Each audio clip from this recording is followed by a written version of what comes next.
Кедейліктен шашап кеткен адамдар осы видеоны толық көрсін да 100% орындалады, егер де осы 3 нәрсені сіз орындайтын болсаңыз.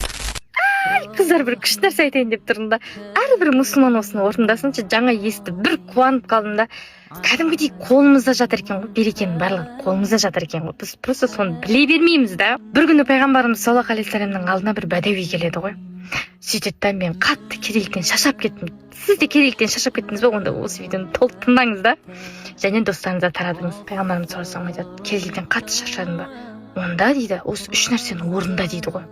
Жақсылап тыңдаңыздар.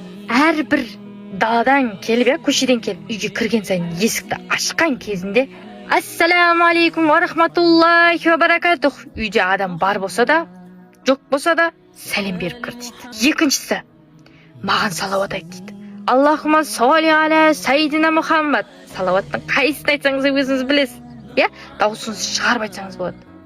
Үшіншісі, Ихлас сүресі. Құл хуаллаху ахад, Аллаху самад, ләм ялид, вәләм юлад, вәләм якун лаху куфуан ахад. Осыны айтты. Жаңағы бәдәуи кісі соның үйіне берекесі толғаны соншалықты дейді. Осыны айта беріп, көршілеріне дейін берекесі тарап кеткен дейді. Пайғамбарымыз саллаллаху алейхи вассалам айтты. Біз де соны істейік.